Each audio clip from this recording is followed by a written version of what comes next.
Seja bem-vindo ao Ouça e Evolua. Aqui, a leitura vira conversa, E a conversa vira transformação. resumos de livros que inspiram e mudam sua vida. O conhecimento que você precisa no tempo que você tem.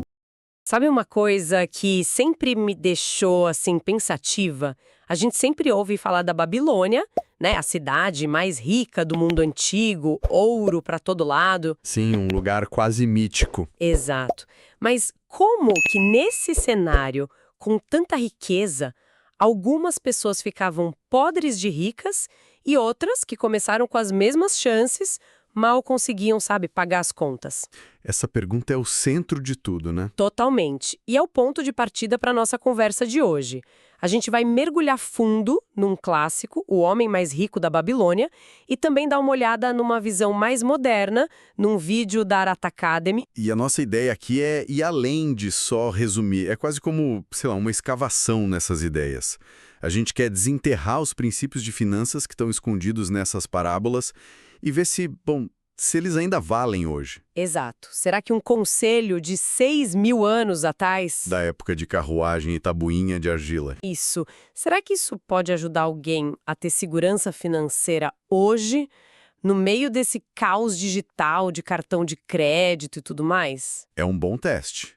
Vamos ver se essas lições sobreviveram ao tempo. Bom, o livro já começa jogando a gente nesse dilema. Tem dois personagens, o Bansir, que faz carruagens, e o Kobe, que é músico. Dois caras talentosos, reconhecidos pelo que fazem. Pois é, mas a bolsa deles sempre vazia. E a angústia deles é muito real. Eles olham em volta, veem toda aquela riqueza da Babilônia e sentem que tem alguma coisa errada. E a ficha que cai pra eles é brutal. Eles percebem, a gente nunca buscou o ouro de verdade. E essa percepção é o primeiro grande salto. Eles não culpam o rei, não culpam a economia, nada disso. Eles olham para dentro. Conhecimento. É essa busca que leva eles até o Arcade, um amigo de infância que, de alguma forma, decifrou o código e virou o homem mais rico da cidade. E a pergunta deles é a pergunta de $1 milhão, né? Como você fez isso? E a resposta do Arcade não é nada complicada. Não é uma fórmula mágica. Não mesmo. É uma única frase que o mentor dele, um agiota chamado Algamish, falou para ele. E que, assim, de primeira parece óbvia demais. Qual que era a frase? Uma parte de tudo que você ganha pertence exclusivamente a você. Aí eu te pergunto, se eu ganhei, o dinheiro já não é meu? Onde está o segredo? Aí é que tá a virada de chave. É uma virada de chave psicológica. O Arcade explica que, na prática, o nosso salário não é nosso. Como assim? Assim que a gente recebe, a gente já sai distribuindo, né? Uma parte vai para o aluguel, outra para o sapateiro, outra para o padeiro. A gente paga todo mundo primeiro. E se sobrar, talvez a gente guarde. Verdade. A lição do Algamish inverte essa lógica. Antes de pagar qualquer pessoa, você tem que se pagar. A riqueza começa ali, na decisão de separar no mínimo 1/10, 10%, de tudo que entra. E esse dinheiro é seu, intocável. É aquela analogia do vendedor de ovos que o livro traz, que é genial. Se ele põe 10 ovos na cesta de manhã e durante o dia tira só 9 para vender, o que acontece com o tempo? A cesta vai transbordar. É inevitável. É matemático. É tão simples que chega a ser, sei lá, desconcertante. A dificuldade não é entender a regra, é ter a disciplina de seguir todo santo mês. Exatamente. A simplicidade é a maior força e, ao mesmo tempo, a maior fraqueza. É forte porque, poxa, qualquer um pode fazer. Não precisa ser um gênio. Certo. Mas é fraca porque é fácil de ignorar. Ah, só esse mês eu não vou guardar porque preciso daquela sandália nova.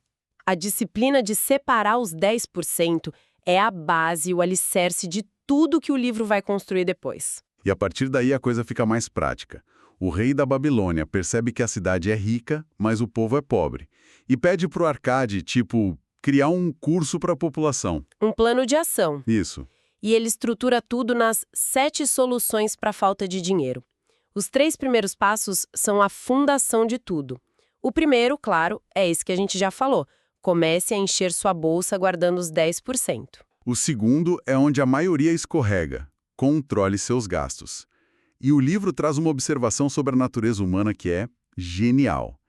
Ele diz que o que a gente chama de despesa necessária sempre vai crescer para se igualar ao que a gente ganha, a menos que a gente faça alguma coisa. Nossa, isso é muito real.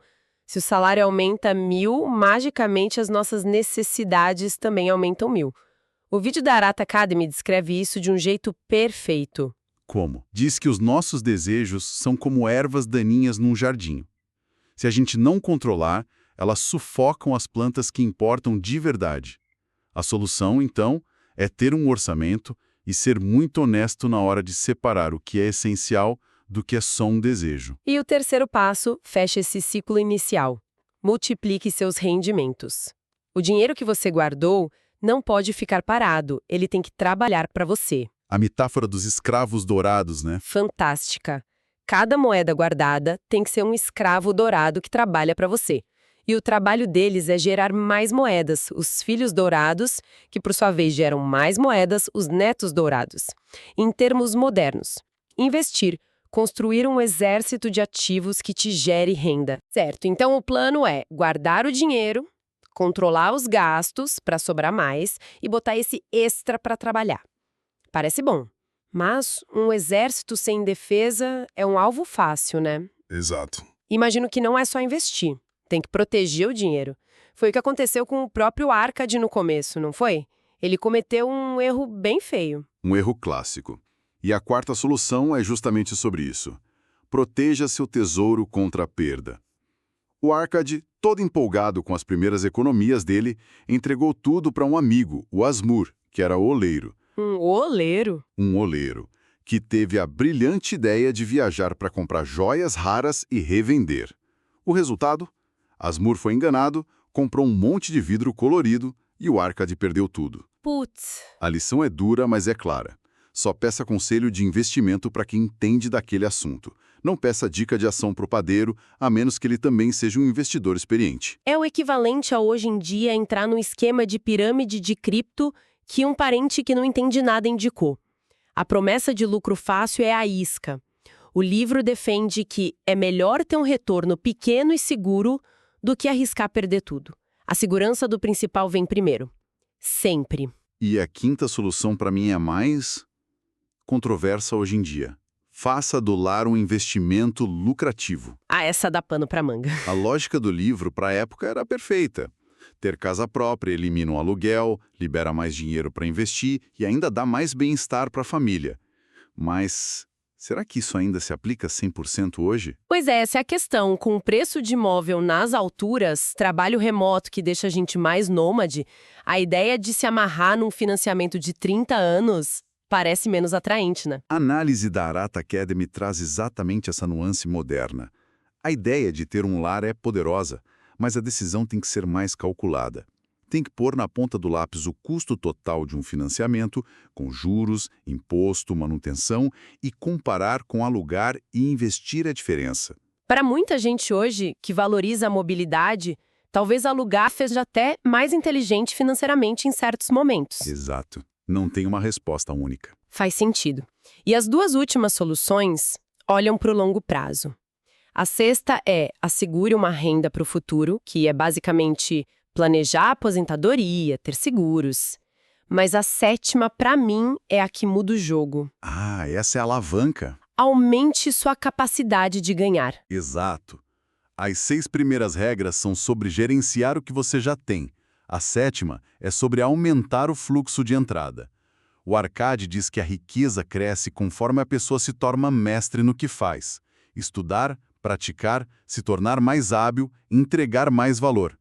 Quanto mais você sabe, mais você pode ganhar. É um ciclo virtuoso. E para provar que isso não é só teoria, ele faz um experimento com o próprio filho, o Nomazer. Em vez de dar a herança de mão beijada, ele joga o filho aos leões. É um teste de fogo. Dá um saco de ouro, uma tabuinha de argila com as 5 leis de ouro e fala, vai pro mundo e prova teu valor. E claro que o Nomazer quebra a cara. Lógico. Primeiro ele perde uma grana numa aposta de cavalos que era certeza de lucro. Depois, investe o que sobrou numa sociedade com um cara sem experiência numa que gastava o dinheiro do negócio em luxo. A lição é clara, né? Ouro na mão de quem não tem sabedoria escorre pelos dedos. Como areia. É só quando ele está no fundo do poço, trabalhando como escravo, que ele lembra da tal tabuinha do pai. Ele para, estuda as 5 leis de ouro e começa a aplicar. E aí, consegue não só reconstruir a fortuna, como multiplicar. O que prova que o conhecimento sobre como gerir o dinheiro é muito mais valioso do que o próprio dinheiro. E essa ideia de sabedoria leva a uma discussão muito legal no livro sobre a deusa da boa sorte. Os sábios da Babilônia se reúnem para debater. Sorte é acaso ou é algo que a gente pode atrair? E a conclusão deles vai contra o senso comum, né? Eles dizem que a boa sorte raramente está na mesa de jogo ou na aposta. Exatamente. A boa sorte favorece os homens de ação. Isso é muito interessante, desconstrói aquela ideia de que sorte é algo passivo, tipo ganhar na loteria. O livro basicamente diz que quem vive reclamando que não tem sorte, na verdade está reclamando da própria falta de preparo ou iniciativa. Perfeito. Sorte seria o encontro da oportunidade com o preparo. A oportunidade aparece, mas só quem está preparado, quem estudou, quem economizou, quem está atento, só essa pessoa consegue enxergar e agir. E o livro aponta um maior inimigo da sorte. A procrastinação. Aquele que hesita, que diz, amanhã eu vejo isso, que espera um momento perfeito que nunca chega. Ele vê a oportunidade passar e depois culpa a falta de sorte. Mas e quem já está numa situação péssima, afundado em dívida?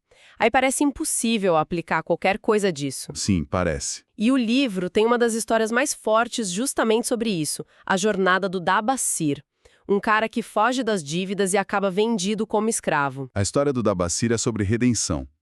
O ponto de virada acontece quando ele está no deserto, quase morrendo, e se faz a pergunta fundamental. Eu tenho a alma de um escravo ou a alma de um homem livre? Pesado, né? Nossa, essa pergunta é muito pesada. Porque a escravidão ali não é só literal. É sobre estar acorrentado às próprias decisões ruins, a fuga, a falta de responsabilidade. É uma virada de chave totalmente mental. Totalmente. E ele decide que tem a alma de um homem livre. E o que um homem livre faria? Voltaria, enfrentaria seus credores, que ele chama de inimigos que ele mesmo criou, com honra e pagaria cada centavo. Ele entende que o autorrespeito dele dependia disso. A frase que o move é: onde há determinação, o caminho pode ser encontrado. E ele encontra. De volta à Babilônia, ele cria um plano que fica registrado naquelas famosas tabuinhas de argila, um sistema tão simples e eficaz que parece mentira. É o plano que a gente hoje chamaria de 10-70-20. De tudo que ele ganhava, a primeira coisa que ele fazia era separar 10% para ele mesmo. Mesmo devendo para todo mundo, ele seguia a primeira lei: pague-se primeiro. Para reconstruir a autoestima e a própria fortuna. Exato. Depois, ele e a esposa viviam com 70% da renda. E os 20% que sobravam eram divididos todo mês, proporcionalmente, entre todos os credores. Ele não só pagava, ele ia pessoalmente falar com cada um, explicar o plano. Isso transformou os inimigos em aliados. E o mais incrível é como isso é atemporal. Sim, a história do professor inglês. É fantástica. O professor inglês, em 1936, desesperado com dívidas, encontra a tradução dessas tabuinhas e aplica o mesmíssimo plano. E funciona. Um sistema de milênios resolvendo um problema do século XX. O que prova que a matemática e a psicologia por trás do dinheiro não mudaram tanto assim. No fim, a mensagem que fica é que prosperidade não é mágica, não é sorte, é resultado de aplicar com consistência princípios bem simples. É uma jornada de disciplina. Começa com a decisão de guardar uma parte, aí viver com o resto, colocar o dinheiro para trabalhar com sabedoria, honrar as dívidas e, talvez o mais importante, nunca parar de investir em si mesmo. Exato. E essa ideia de construção me lembra da analogia final perfeita do livro: as muralhas da Babilônia. A cidade era inexpugnável, aguentou ataques por séculos, porque era protegida por muralhas gigantescas. Certo. Da mesma forma, um plano financeiro sólido com reserva de emergência, seguros, investimentos, tudo isso cria uma muralha de proteção financeira ao nosso redor. Uma muralha que não te deixa invencível, mas que te protege das tragédias inesperadas, dos ataques do destino, garante segurança e, o mais importante, liberdade. Pra gente e pra quem a gente ama. E depois dessa conversa toda, fica claro que as leis da riqueza são surpreendentemente simples e universais. O que nos deixa com uma reflexão final, quase um paradoxo, né? Qual? Se os princípios são tão diretos, testados por milênios, o que é que no mundo de hoje, com tanto acesso à informação, mas também com tantas distrações, tantos desejos fabricados, o que realmente impede as pessoas de seguirem esses passos? A batalha é mais contra os inimigos externos ou contra aquele procrastinador que vive dentro de cada um de nós? Se você curtiu esse conteúdo, já deixa seu like aqui no vídeo, se inscreve no canal e ativa o sininho para não perder os próximos episódios.